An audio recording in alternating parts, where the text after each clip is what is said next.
Desde el Centro de Conferencias en Salt Lake City, Utah, esta es la sesión del sábado por la noche de la Conferencia General Anual número 195 de la Iglesia de Jesucristo de los Santos de los Últimos Días. Los discursantes han sido seleccionados de entre los líderes de la Iglesia.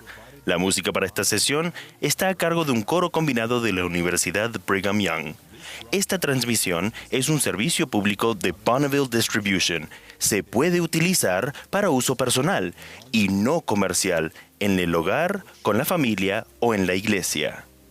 El elder Neil L. Anderson del Quórum de los 12 Apóstoles dirigirá esta sesión.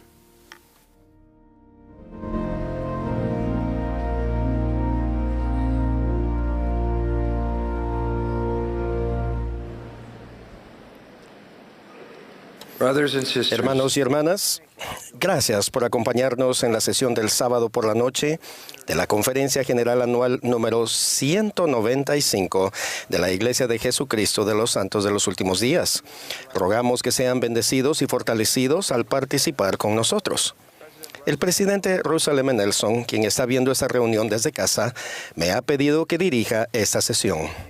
La música para esta sesión estará a cargo de un coro combinado de la Universidad Brigham Young, bajo la dirección de Andrew Crane, Sonia Poulter y Brent Wells, con Joseph Peoples y Linda Margetts al órgano. Comenzaremos esta sesión con el coro cantando Gloria al Día de Redención. La primera oración la ofrecerá el elder Edward Dubé, de la Presidencia de los 70. Después de la cual, el coro cantará Dulce es la paz que el Evangelio da.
Our dear Father in heaven, Nuestro querido Padre Celestial, we come before thee venimos ante ti in our hearts con gratitud en los corazones for this Easter season.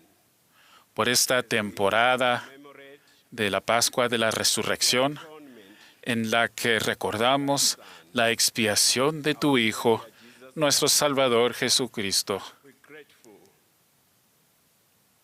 We thank thee for the restoration Estamos of the agradecidos y te damos gracias por la restauración del Evangelio en estos últimos días, con profetas, videntes y reveladores. Holy Father, that thou bless our dear Padre Celestial, te pedimos que bendigas a nuestro querido profeta, el presidente Russell M. Nelson, con buena salud y con fuerza. we ask that thou bless those who are Te pedimos que bendigas a aquellos que discursarán en esta sesión para que los mensajes que han preparado puedan llegar a los corazones de los miembros que están reunidos aquí y en el mundo. Y también nuestros amigos en todo el mundo allí. listen to this message Pedimos que a medida que escuchemos estos mensajes, que podamos actuar sobre las impresiones que recibiremos, a fin de que podamos hallar paz y gozo en nuestras vidas. by missionaries that Oramos por los misioneros de tiempo completo para que sean protegidos en todo el mundo, para que sean guiados hacia aquellos quienes con sinceridad procuran recibir tu evangelio. En el nombre de Jesucristo. Amén.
Gracias, coro, por esa música hermosa. Ahora tendremos el privilegio de escuchar al elder Gary E. Stevenson del Quórum de los 12 Apóstoles. A él lo seguirá la hermana Amy A. Wright, quien sirve como primera consejera de la Presidencia General de la Primaria. Después de sus palabras, el coro cantará ¿Viste tú? Después escucharemos al elder James R. Rasband y al elder Sergio R. Vargas de los 70.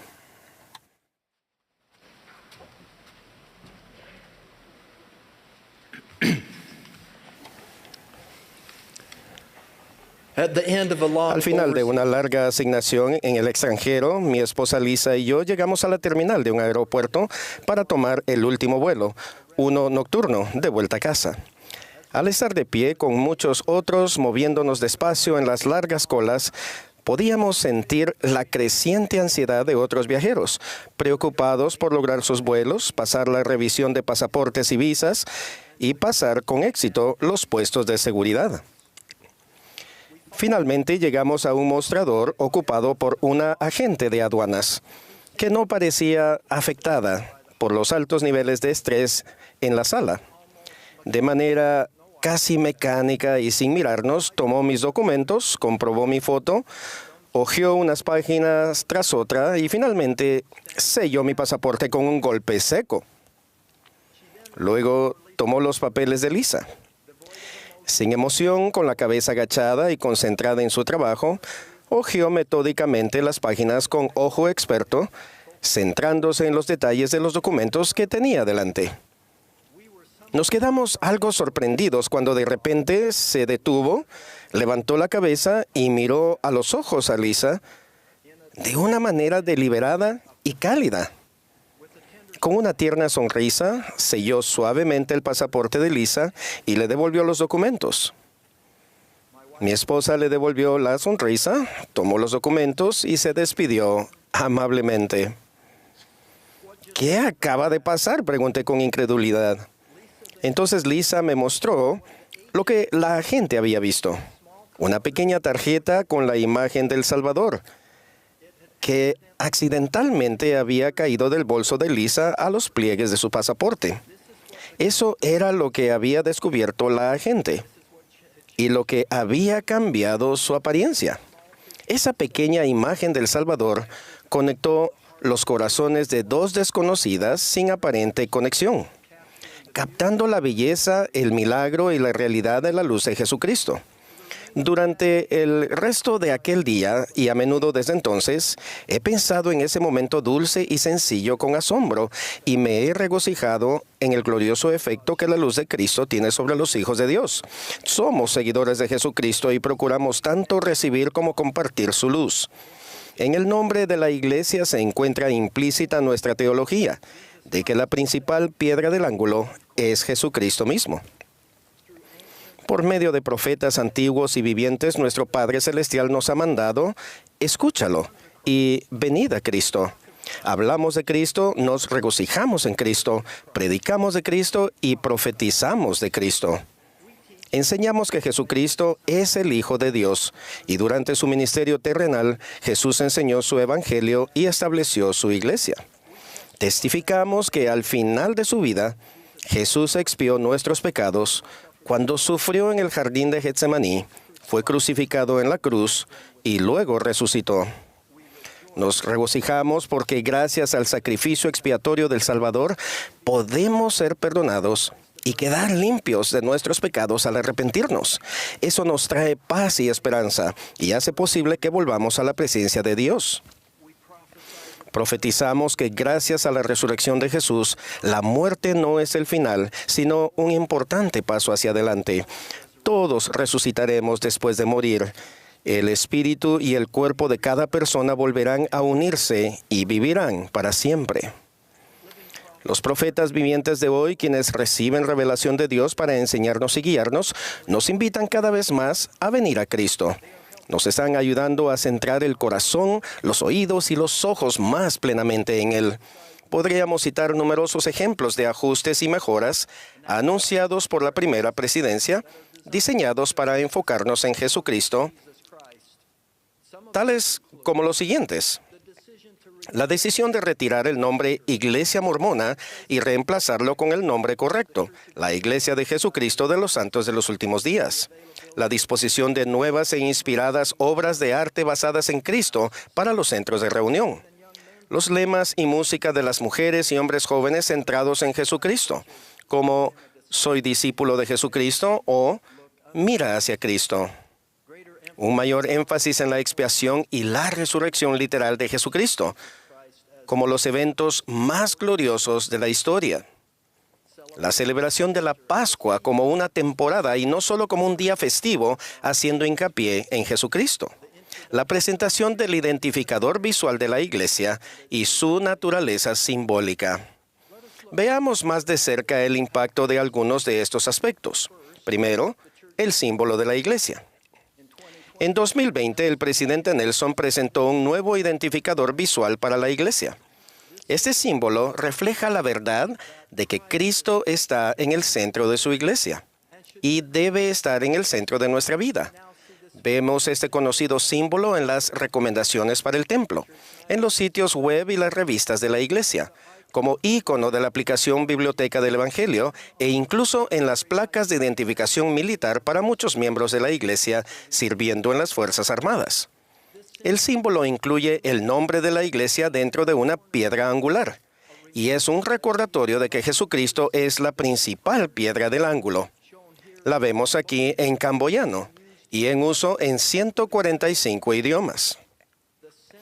El centro del símbolo es una representación de la querida estatua de mármol del Christus de Bertel Thorvaldsen, asociado ampliamente con la Iglesia, y se encuentra en los centros de visitantes y en el terreno de los templos en todo el mundo.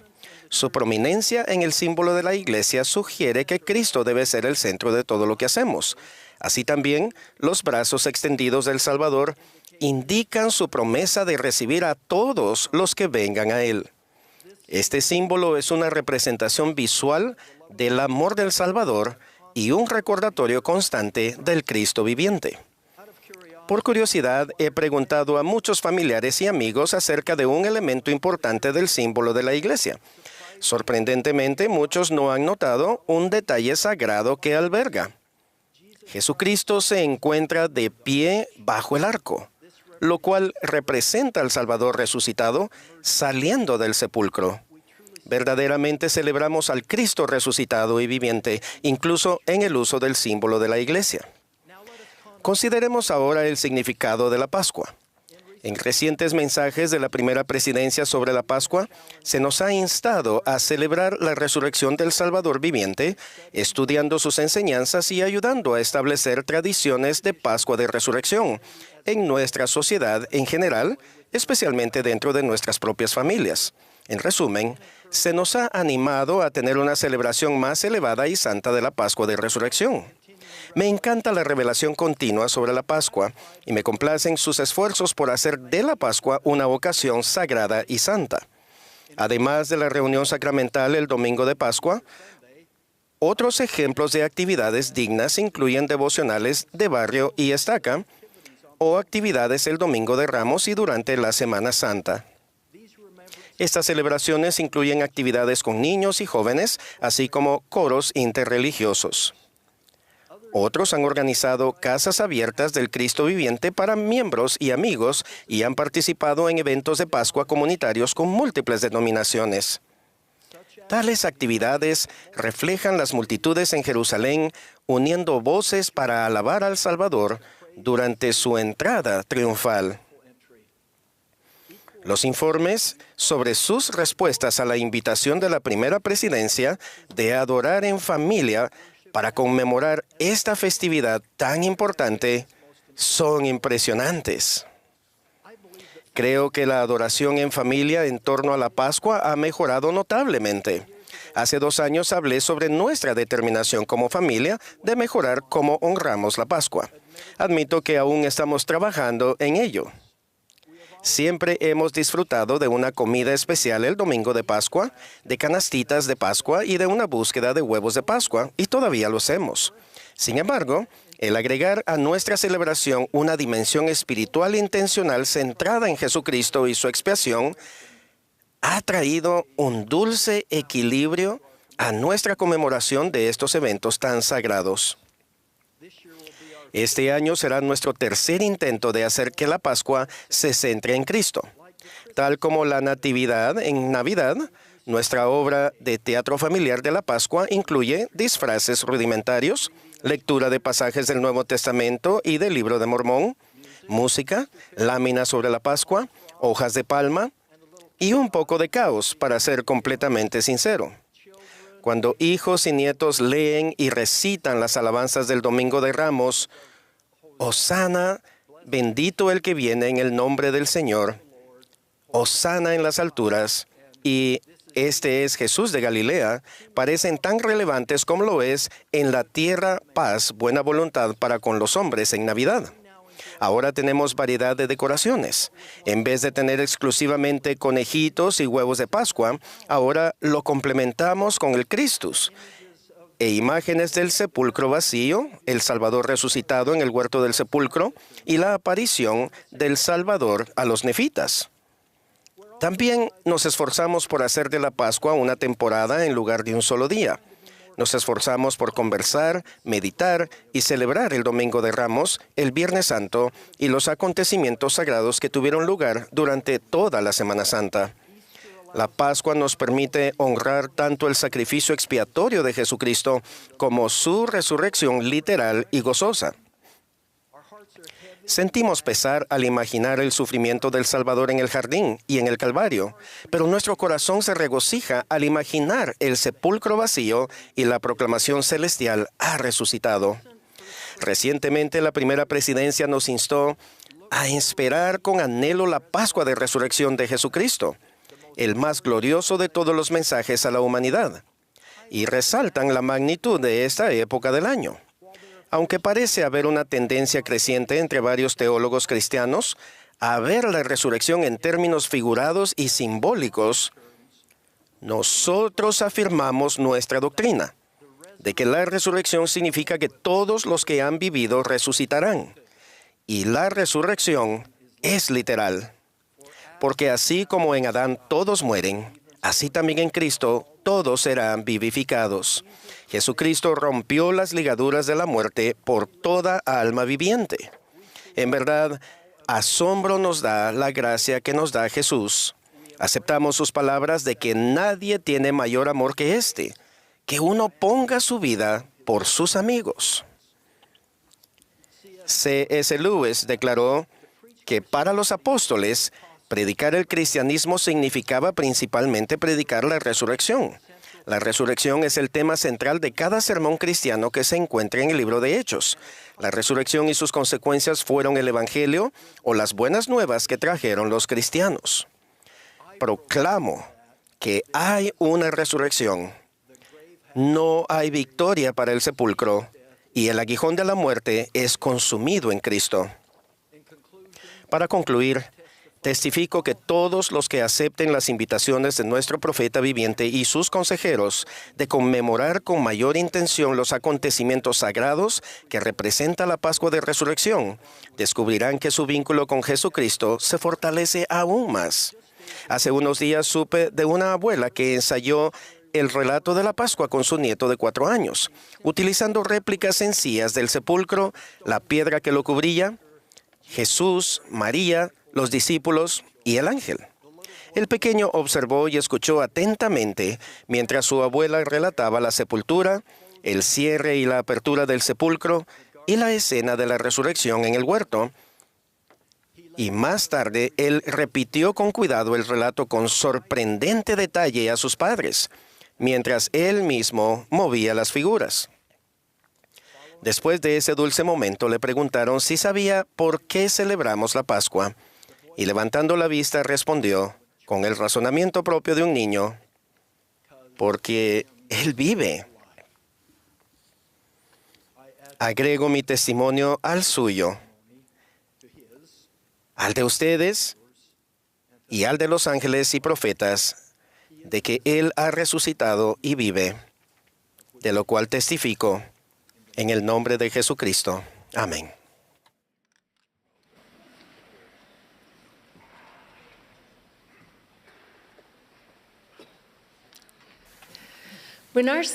Cuando nuestro hijo estaba en 4º grado, su clase organizó un gobierno simulado en el que eligieron a Lee para ser el juez de la clase. Un día, un juez titular del 2º distrito los visitó. Le colocó su toga oficial a Eli y luego le tomó juramento para su clase. Esto despertó en su joven e impresionable alma la pasión de estudiar derecho y estudiar también al legislador mismo, Jesucristo. Después de años de esfuerzo diligente, a Eli lo invitaron a una entrevista con una de sus principales opciones para estudiar derecho. Me dijo, «Mamá, me hicieron 10 preguntas y la última fue, ¿de dónde proviene su brújula moral?» Afirmé que durante la historia la humanidad obtiene sus sistemas morales emulando arquetipos en la vida.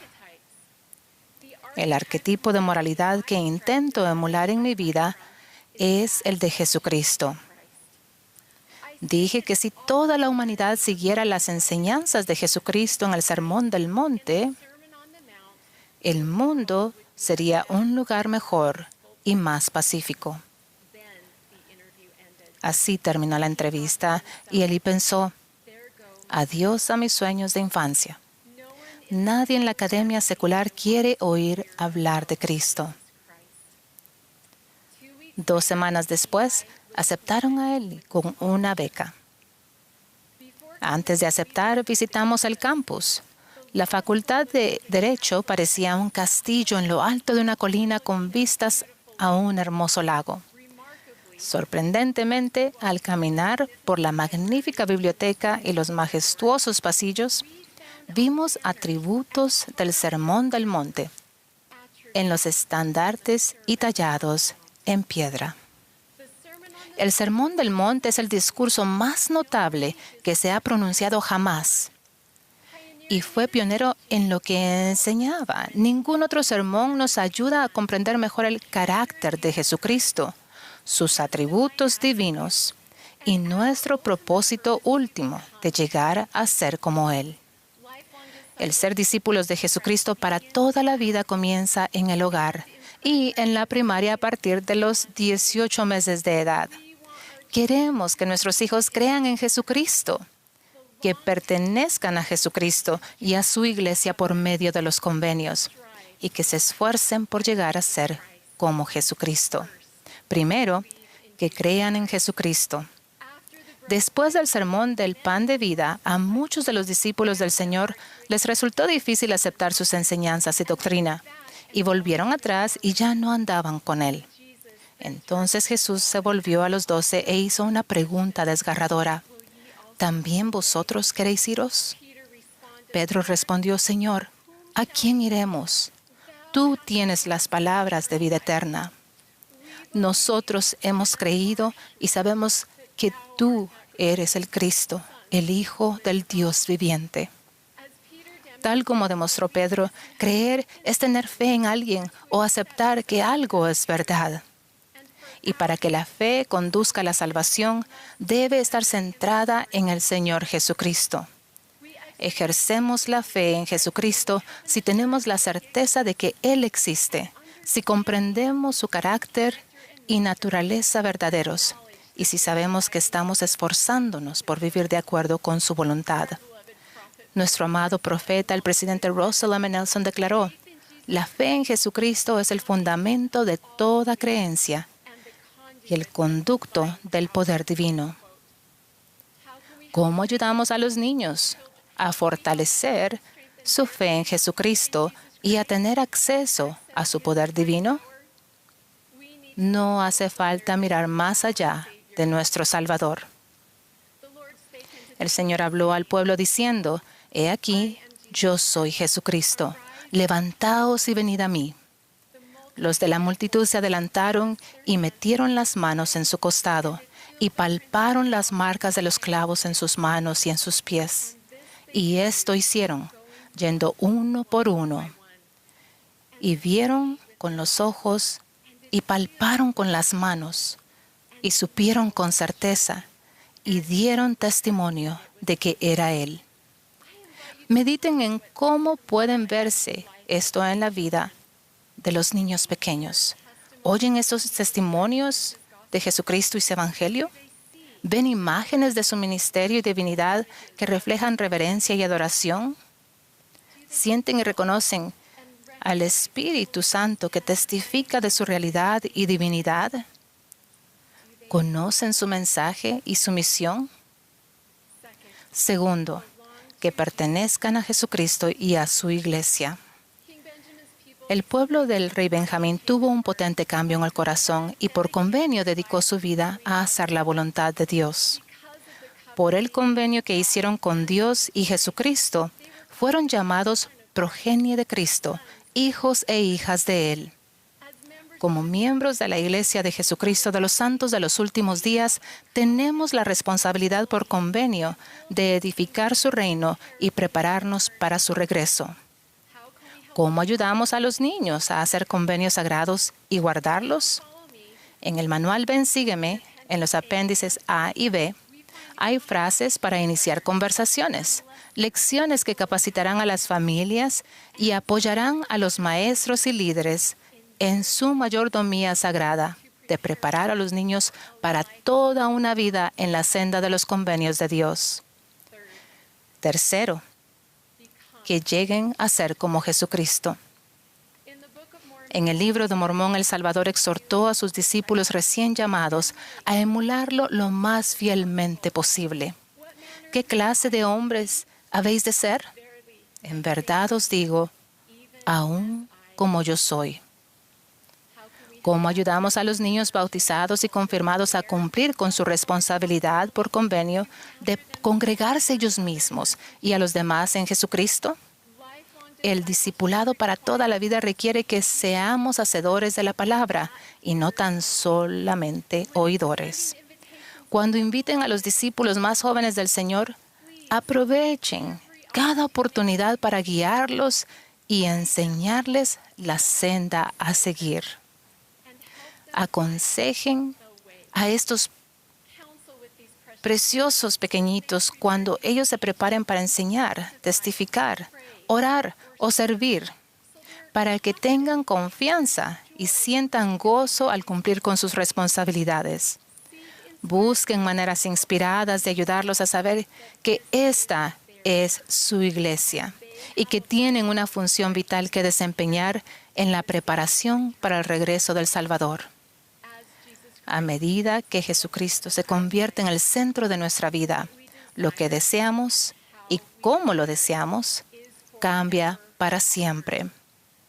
La conversión lo cambia todo. Cambia nuestra naturaleza, por lo que ya no tenemos más disposición a obrar mal, sino a hacer lo bueno continuamente. Cambia la forma en que usamos nuestro tiempo y nuestros recursos, y lo que leemos, vemos, escuchamos y compartimos. Cambia incluso nuestra respuesta a una entrevista distinguida y académica, en la que nos jugamos nuestro futuro profesional. Llenemos cada rincón de nuestra vida con la luz de Jesucristo. Si no estamos testificando de la veracidad de su divinidad preterrenal, de su misión divina y de su resurrección, que abrió la prisión en nuestros hogares y en cada reunión de esta iglesia, entonces nuestros mensajes de amor, servicio, honradez, humildad, gratitud y compasión no llegarán a ser nada más que una alegre charla motivadora sobre un estilo de vida reflexivo. Sin Jesucristo no hay poder para cambiar, no hay propósito al que aspirar, ni conciliación de las tribulaciones de la vida. Si nos volvemos despreocupados en nuestro discipulado de Jesucristo, eso podría resultar catastrófico para nuestros hijos. Cuando les decimos que los amamos, ¿les estamos diciendo también que su Padre Celestial y su Salvador Jesucristo los aman? Nuestro amor podría consolar e inspirar, pero el amor de ellos puede santificar, exaltar y sanar. Este Jesús no debería ser un Jesús ficticio, o un Jesús simplista, o un Jesús inmaterial, un Jesús trivial, o un Jesús desconocido, sino un Jesús glorificado, omnipotente, resucitado, exaltado, venerable y poderoso. El Hijo unigénito de Dios, que es poderoso para salvar. Y tal como un niño en las Filipinas me testificó con convicción, merecemos que se nos salve. En el sagrado y santo nombre de aquel a quien Dios puso como la gran propiciación, Jesucristo. Amén.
El pasado abril, poco después de las maravillosas noticias de que la Iglesia había adquirido el templo de Kirtland, el presidente Nelson nos invitó a estudiar la oración dedicatoria de este templo, la cual se encuentra en la sección 109 de Doctrina y Convenios.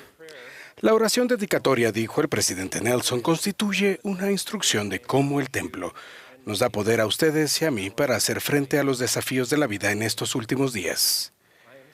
Estoy seguro de que su estudio de la sección 109 ha dado paso a impresiones que los han bendecido. Esta noche compartiré un par de cosas que aprendí al seguir la invitación de nuestro profeta. La senda de paz a la que me dirigió mi estudio me recordó que el Señor es misericordioso y que el plan de salvación de nuestro Padre Celestial es verdaderamente un plan de misericordia. Como tal vez lo sepan, se alienta a los nuevos misioneros recién llamados a recibir las investiduras del templo lo antes posible y a asistir al templo tan a menudo como las circunstancias lo permitan. Una vez investidos, ellos también podrán servir como obreros del templo antes de comenzar el servicio misional. El tiempo en el templo antes de ingresar al CCM puede ser una bendición maravillosa para los nuevos misioneros, pues aprenden más acerca de los convenios del templo antes de compartir las bendiciones de esos convenios con el mundo. Pero al estudiar la sección 109, aprendí que en el templo, Dios nos da poder a los misioneros, de hecho a todos nosotros y de manera adicional y sagrada. En la oración dedicatoria, dada por revelación, José suplicó lo siguiente: cuando tus siervos salgan de tu casa para dar testimonio de tu nombre, los corazones de todo pueblo se ablanden, tanto los grandes de la tierra como los pobres, los necesitados y los afligidos. Suplicó que sus prejuicios cedan ante la verdad y tu pueblo halle gracia ante los ojos de todos, para que todos los cabos de la tierra sepan que nosotros, tus siervos, hemos oído tu voz y que tú nos has enviado.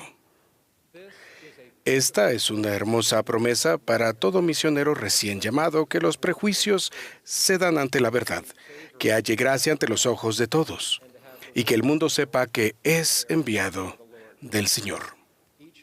Cada uno de nosotros necesita sin duda estas mismas bendiciones.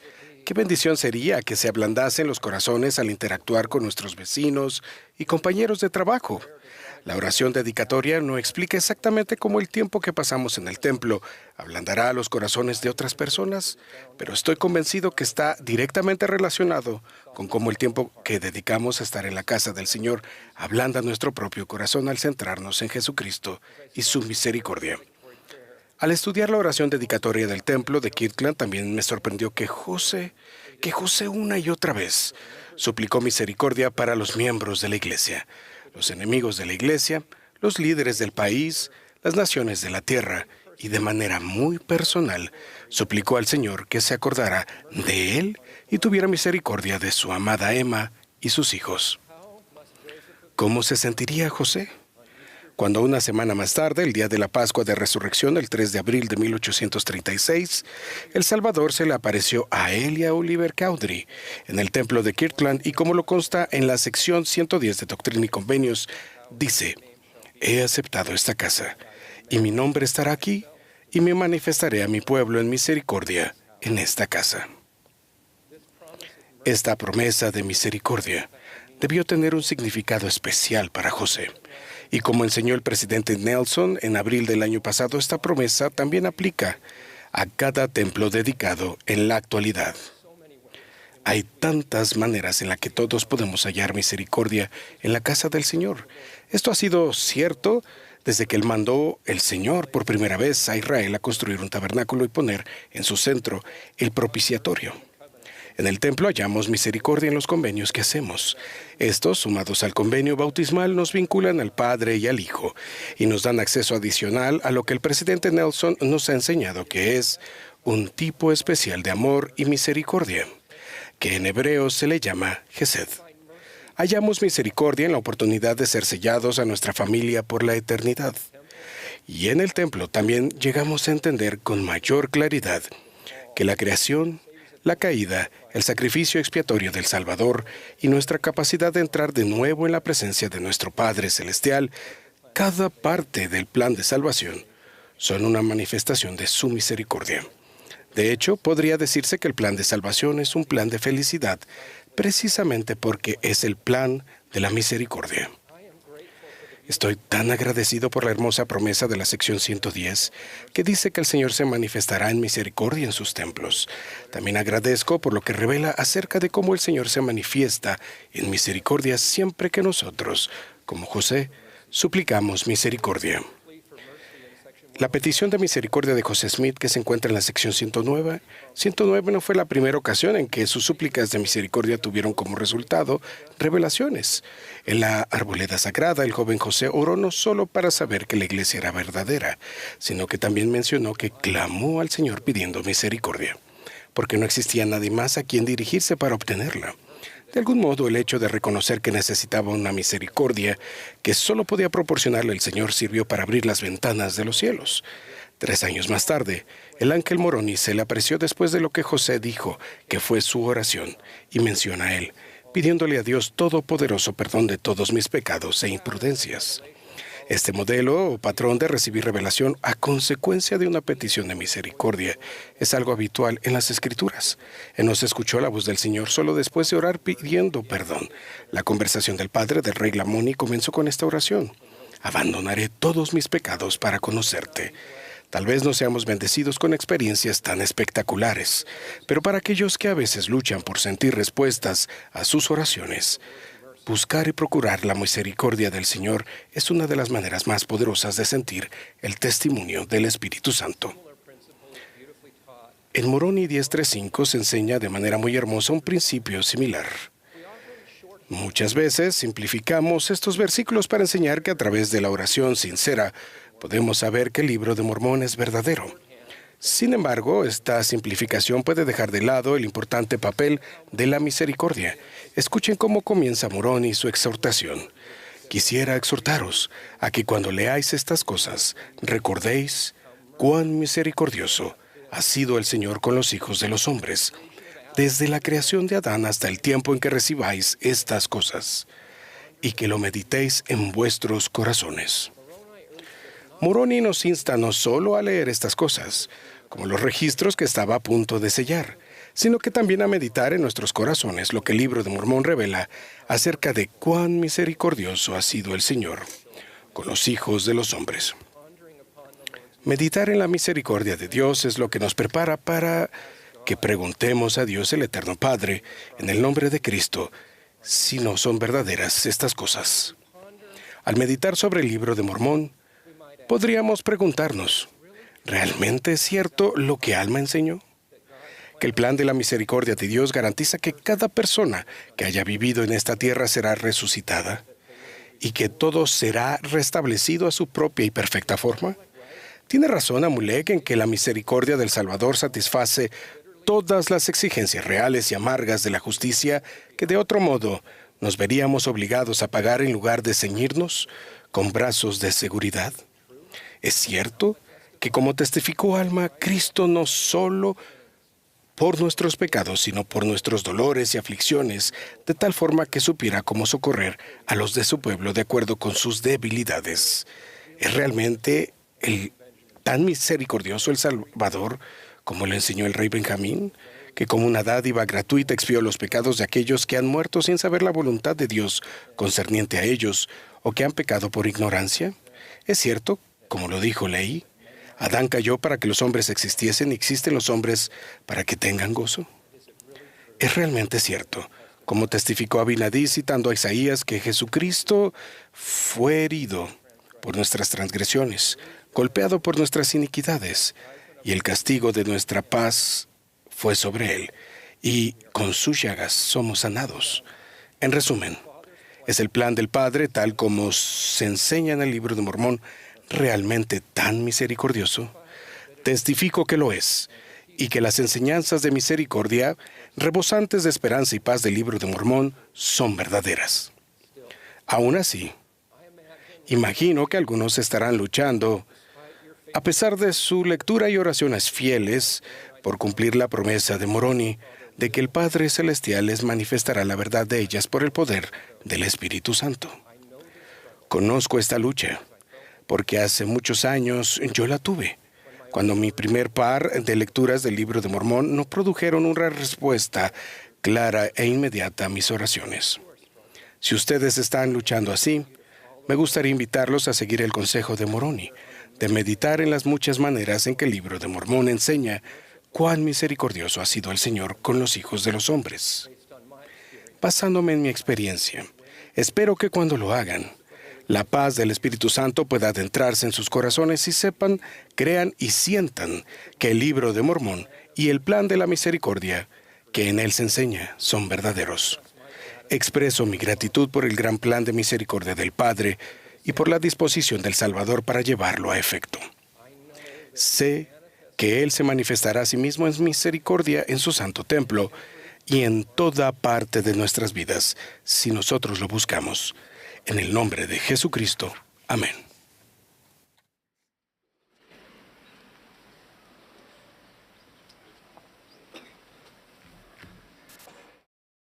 Jesucristo cambió mi vida cuando fui bautizado a los 26 años en mi amado Frutillar, Chile.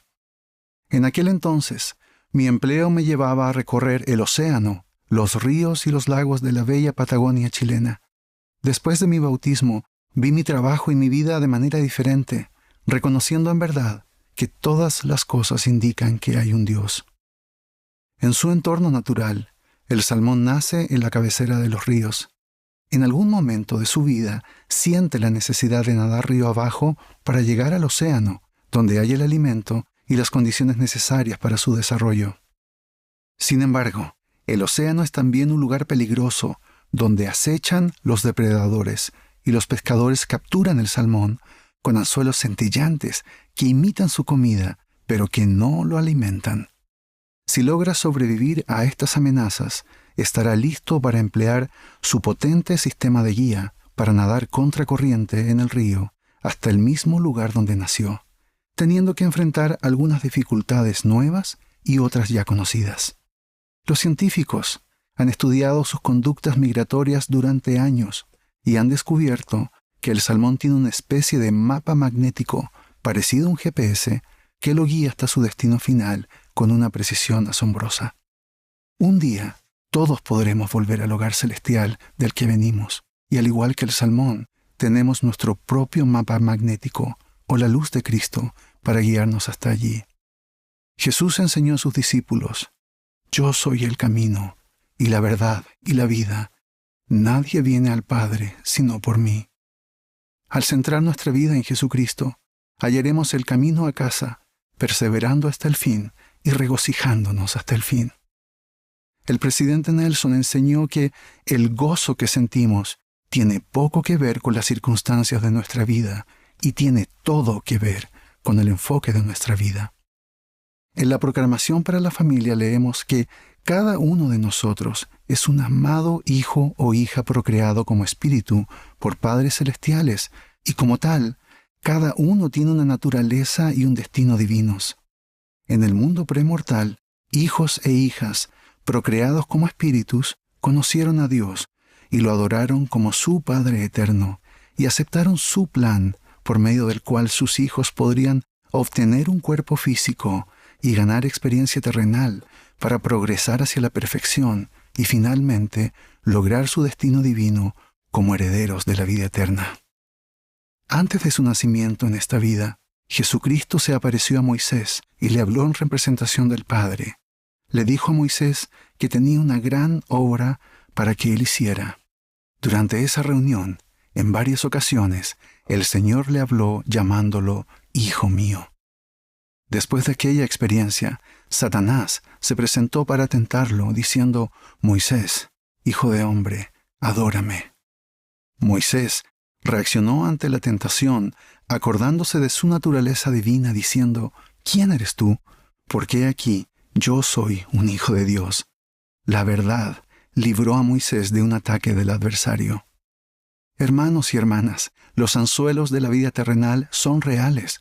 Suelen ser atractivos, pero solo tienen un propósito: sacarnos del curso de agua viva que conduce al Padre y a la vida eterna.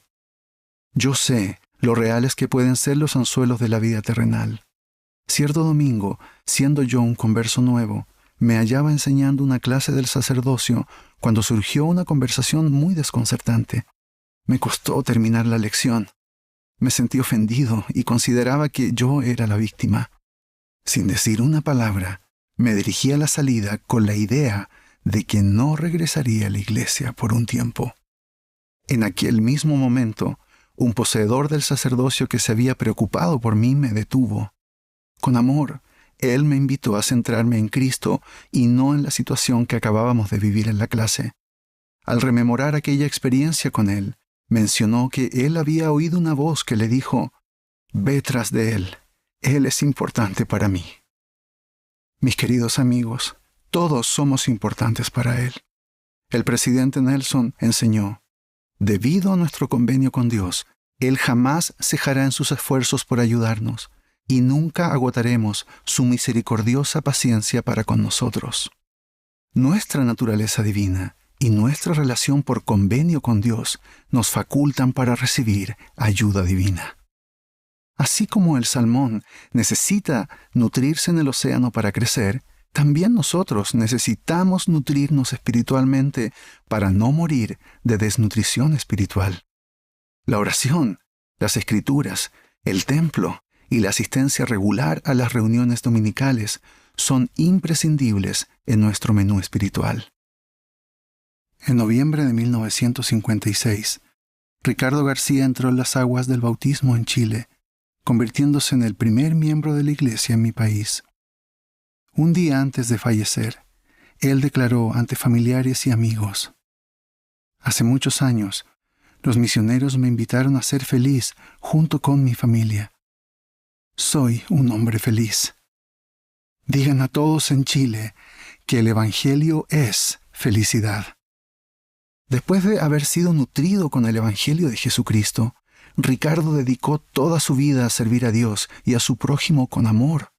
Su ejemplo de discipulado ha bendecido a muchas generaciones, incluyéndome a mí.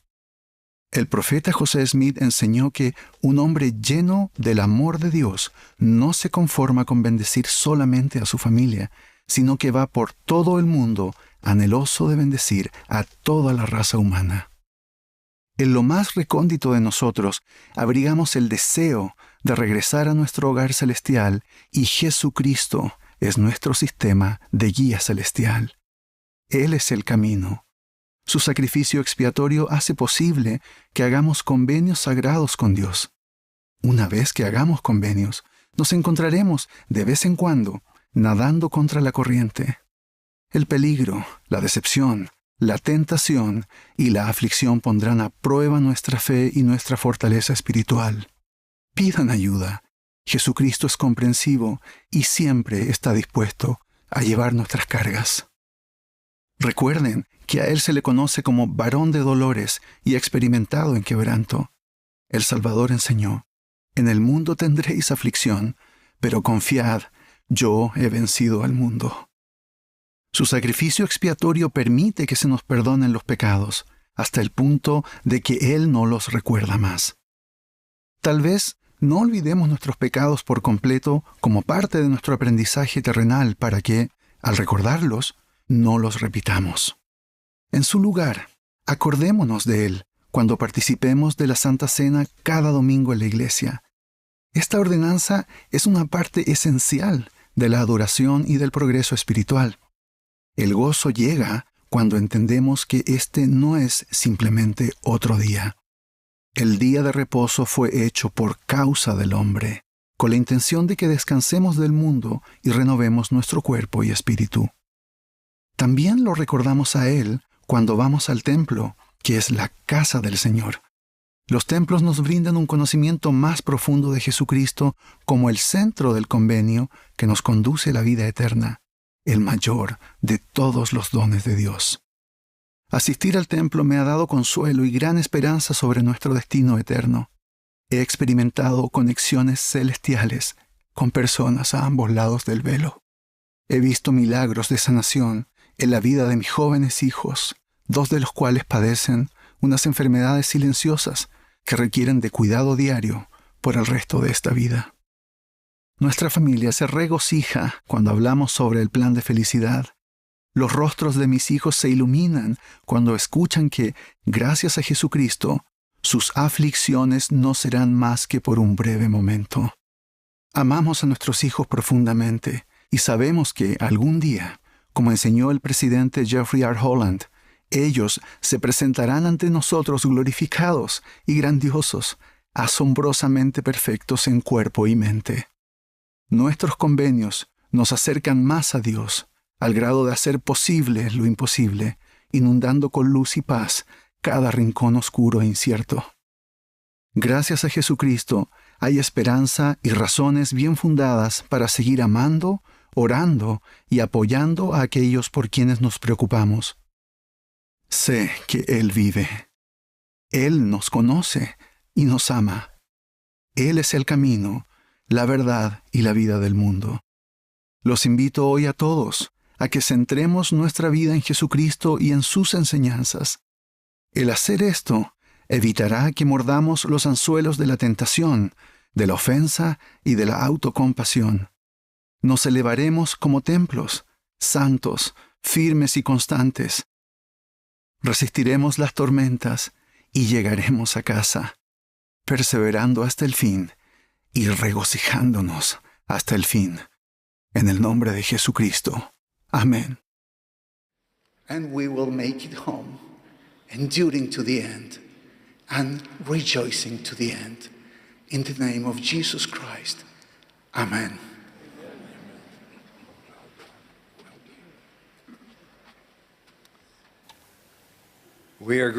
Estamos agradecidos por el Espíritu del Señor que nos ha acompañado esta noche.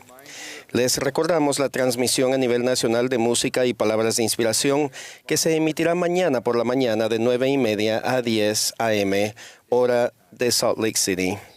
La sesión de la conferencia del domingo por la mañana comenzará inmediatamente después. El último discursante de esta sesión será el elder D. Todd Christofferson del Quórum de los 12 Apóstoles. Después de sus palabras, el coro cantará A Cristo Rey Jesús. La última oración la ofrecerá el elder Gregorio E. Casillas de los 70.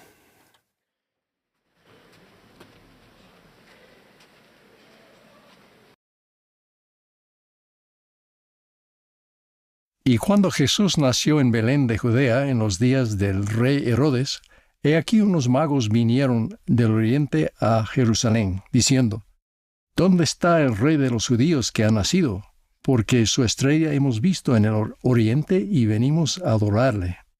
Los reyes magos, como a veces se les llama, fueron sabios al procurar hallar y adorar al Mesías. Para ellos, adorar significaba ofrecerle presentes de oro y preciadas especias aromáticas. ¿Qué significa adorar a Dios para ustedes y para mí? Cuando pensamos en la adoración, nuestros pensamientos comúnmente se tornan a los modos en que mostramos devoción religiosa, tanto en privado como en los servicios de la Iglesia. Al considerar la cuestión de adorar a nuestro Padre Celestial y a su Hijo amado nuestro Salvador, me han acudido a la mente 4 conceptos. Primero, las acciones que constituyen nuestra adoración. Segundo, las actitudes y sentimientos que son parte de nuestra adoración. Tercero, la exclusividad de nuestra adoración. Y cuarto, la necesidad de emular a los santos seres que adoramos. Primero, las acciones que constituyen nuestra adoración. Una de las formas más comunes e importantes de adoración es congregarse en un espacio consagrado para efectuar actos de devoción. El Señor dice, y para que más íntegramente te conserves sin mancha del mundo, irás a la casa de oración y ofrecerás tus sacramentos en mi día santo. Esa, desde luego, es nuestra principal motivación al edificar capillas.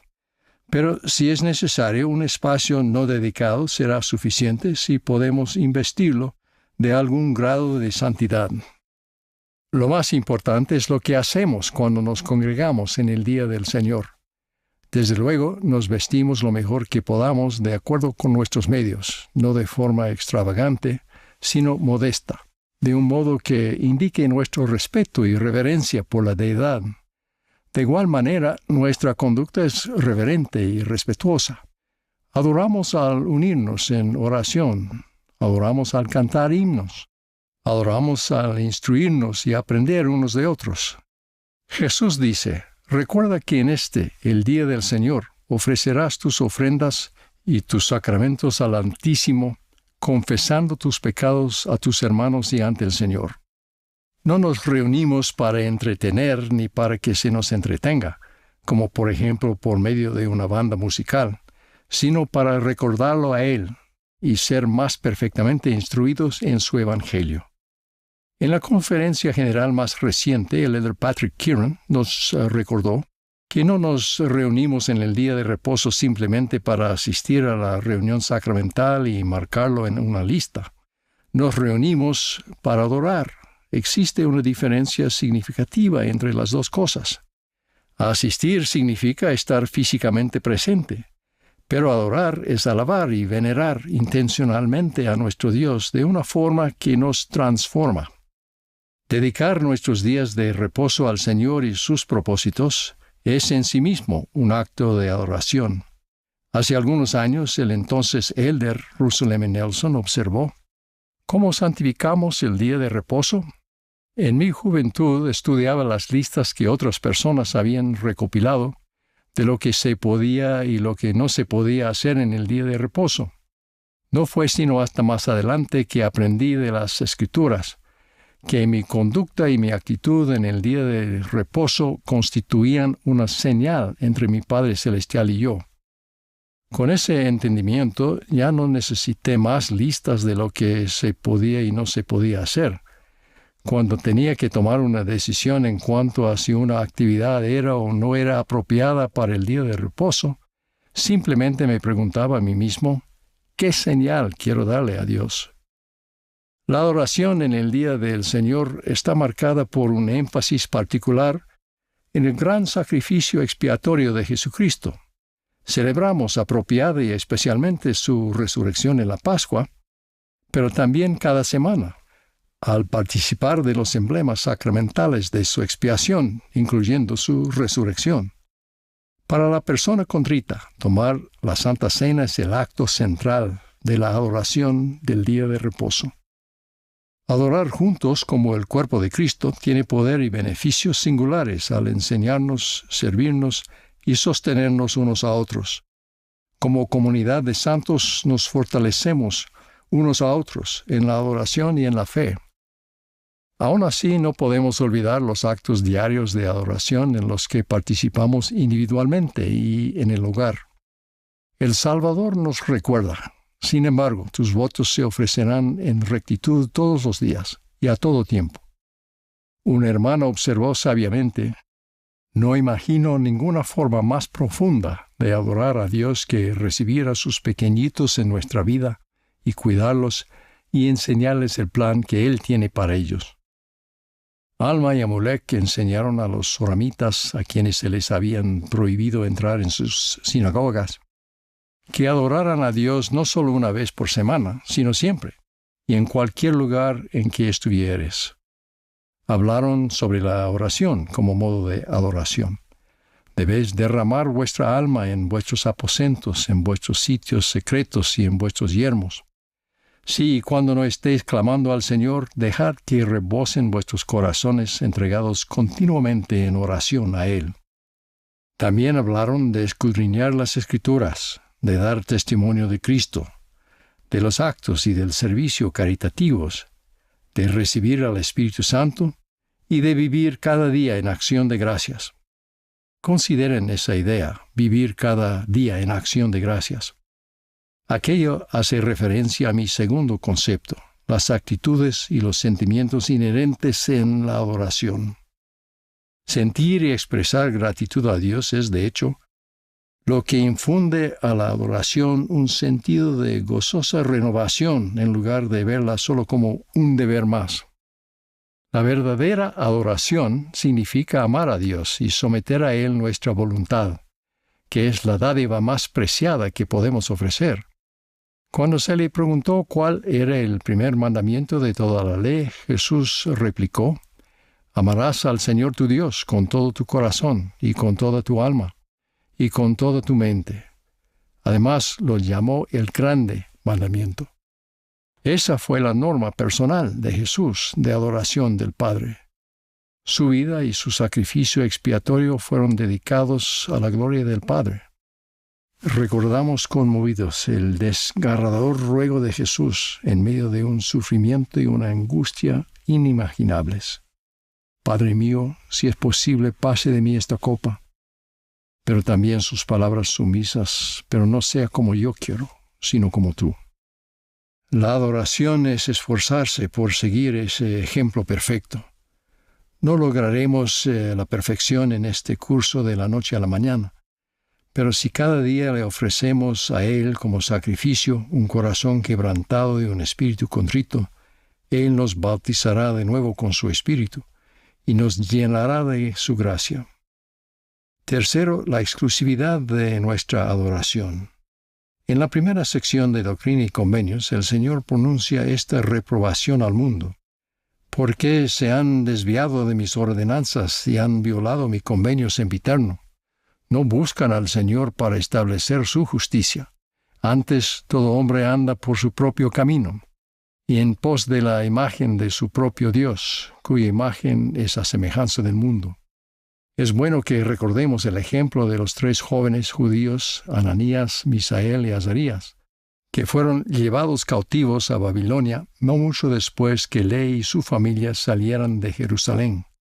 El rey Nabucodonosor los llamó Sadrach, Mesach y Abednego. Más adelante, cuando los 3 se negaron a adorar una imagen que él había levantado, Nabucodonosor mandó que los echaran dentro de un horno de fuego ardiente y les dijo: ¿Y qué Dios será el que os libre de mis manos? Recordarán su valiente respuesta: nuestro Dios, a quien servimos, puede librarnos del horno de fuego ardiente, y de tus manos, oh rey, Él nos librará. Y si no, has de saber que no serviremos a tus dioses, ni tampoco adoraremos la estatua que has levantado. El horno estaba tan caliente que mató a quienes los arrojaron dentro de él, pero Sadrach, Mesach y Abednego resultaron ilesos. Entonces Nabucodonosor habló y dijo: Bendito sea el Dios de ellos, de Sadrach, de Mesach y de Abednego, que libró a sus siervos que confiaron en él, y entregaron sus cuerpos antes que servir y adorar a otro Dios que no fuese su Dios. Confiaron en Jehová para la liberación, y si no, es decir, aunque Dios en su sabiduría no impidiera su muerte, aún así se mantendrían fieles a él. Cualquier cosa que tenga precedencia por encima de la adoración al Padre y al Hijo se vuelve un ídolo. Quienes rechazan a Dios como la fuente de la verdad o repudian toda responsabilidad ante Él, en efecto lo sustituyen y se erigen a sí mismos como su propio Dios. Aquel que antepone la lealtad a algún partido o alguna causa a la dirección divina, adora a un Dios falso. Incluso quienes aparentan adorar a Dios, pero no guardan sus mandamientos, andan por sus propios caminos. Con sus labios me honran, pero su corazón lejos está de mí. El objeto de nuestra adoración es exclusivamente el único Dios verdadero, y Jesucristo a quien Él ha enviado. Finalmente, la necesidad de emular al Padre y al Hijo. En última instancia, la forma en que vivimos podría ser la mejor y más genuina forma de adoración. Mostrar nuestra devoción significa emular al Padre y al Hijo, cultivando sus atributos y carácter en nosotros mismos. Si, como dice el refrán en inglés, la imitación es el modo más sincero de alabar, entonces podríamos decir con respecto a la deidad que la emulación es el modo más sincero de venerar. Aquello implica un esfuerzo activo y sostenido de nuestra parte por buscar la santidad. Pero el llegar a ser más semejantes a Cristo es también el resultado natural de nuestros actos de adoración. La frase del Elder Keeran, citada anteriormente sobre adorar de una forma que nos transforma, es significativa. La verdadera adoración es transformadora. Esa es la belleza de la senda de los convenios, la senda de la adoración, del amor y de la lealtad a Dios. Entramos en esa senda mediante el bautismo, prometiendo tomar sobre nosotros el nombre de Cristo y guardar sus mandamientos. Recibimos el don del Espíritu Santo, el mensajero de la gracia del Salvador, que nos redime y nos limpia del pecado, conforme nos arrepentimos. Incluso podríamos decir que al arrepentirnos lo estamos adorando. Luego siguen ordenanzas y convenios del sacerdocio adicionales que se hacen en la casa del Señor, las cuales nos santifican aún más. Las ceremonias y ordenanzas del templo constituyen una forma elevada de adoración. El presidente Russell M. Nelson ha recalcado que todo hombre y toda mujer que participa en las ordenanzas del sacerdocio y que hace y guarda convenios con Dios tiene acceso directo al poder de Dios. Aquel no es tan solo un poder al que recurrimos para servir y bendecir, también es el poder divino que obra en nosotros para refinarnos y purificarnos. Al andar por la senda de los convenios se manifiesta el santificador poder de la divinidad en nosotros. Ruego que seamos determinados al adorar a nuestro Padre Celestial y a nuestro Redentor, Jesucristo, individualmente, en familia y juntos, como el cuerpo de Cristo. Ruego que entreguemos el corazón a Dios y procuremos su gloria, que no tengamos dioses ajenos delante de Él, y que como discípulos de Jesucristo emulemos su carácter en nuestra propia vida. Testifico que conforme lo hagamos, experimentaremos el gozo de la adoración. En el nombre de Jesucristo. Amén.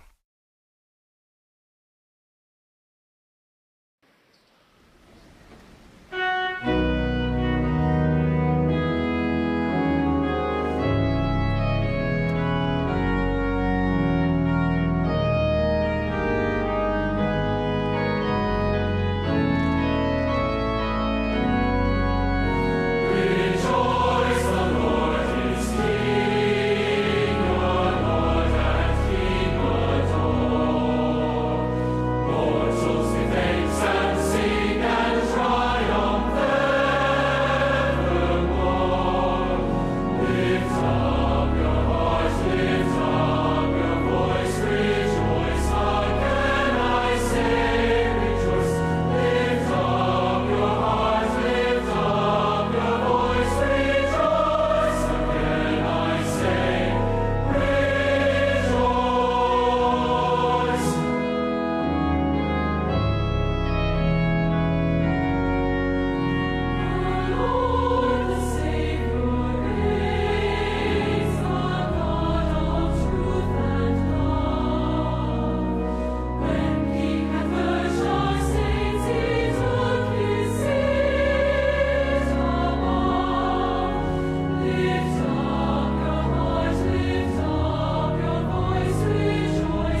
Nuestro Padre Celestial, estamos tan agradecidos durante esta noche por la bendición que hemos tenido de estar aquí presentes.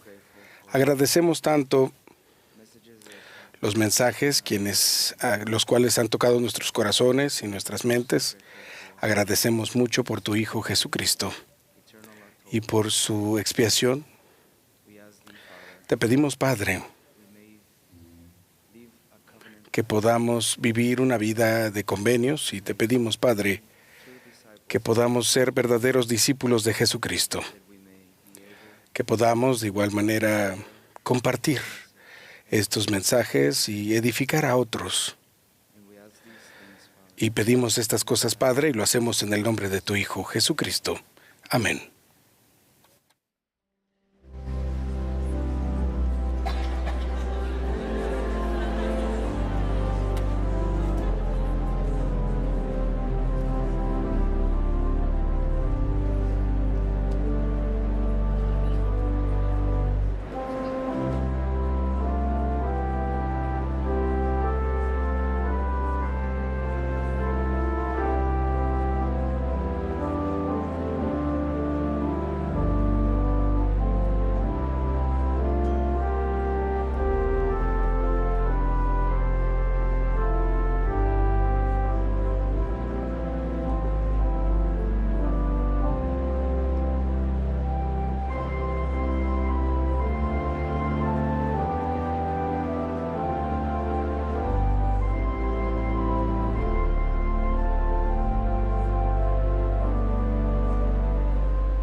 Esta ha sido la transmisión de la sesión del sábado por la noche de la Conferencia General Anual número 195 de la Iglesia de Jesucristo de los Santos de los Últimos Días. Los discursantes fueron seleccionados de entre los líderes de la Iglesia. La música para esta sesión estuvo a cargo de un coro combinado de la Universidad Brigham Young. Todos son bienvenidos a ver y compartir los mensajes de esta y otras conferencias que se encuentran en laiglesiadejesucristo.org. Esta transmisión es un servicio público de Bonneville Distribution. Se puede utilizar para uso personal y no comercial en el hogar, con la familia o en la iglesia. Copyright 2025 por Intellectual Reserve Incorporated. Todos los derechos reservados.